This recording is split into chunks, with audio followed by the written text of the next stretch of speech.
Go. So digital literacy is the process of teaching and learning about technology and the use of technology. New technologies are finding their way into the workplace that are not being used in schools. For example, video conferencing, online sharing, and spaces such as Wiki. Today we're going to talk about video conferencing. All of these technologies that are being brought about are causing workers to sophisticate searching and skills so that they know how to properly use technology to benefit their students.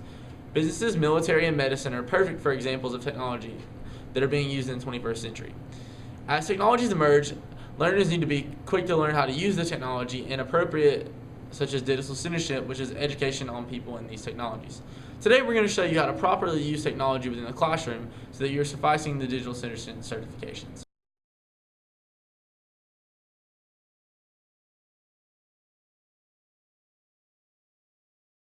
And go.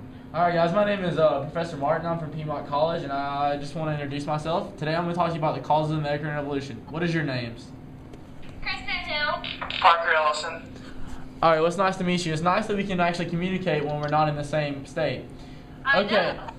so the cause of the American Revolution. Well, to starters, the French and Indian War was between the British and the Indians. That put the British in a lot of debt.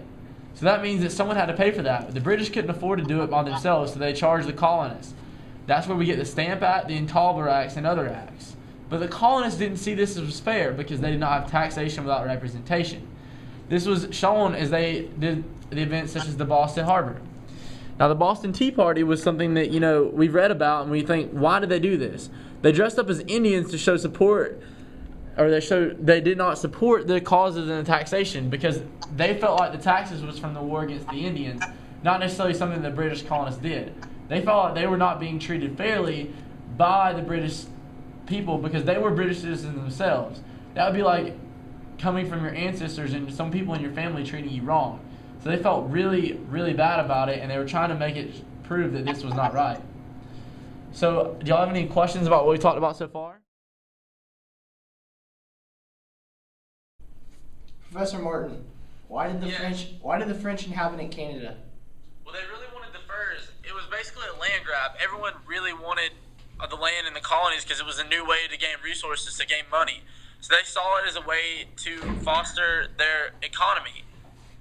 Parker, what were some of the groups that you think were the rebels within the cause of the American Revolution?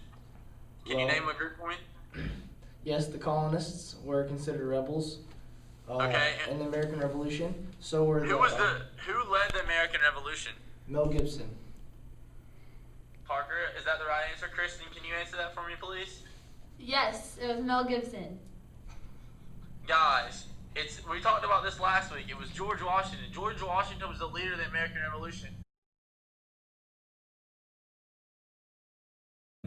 So you saw our example of digital literacy. We were able to use me in a different state and communicate with students in a different classroom.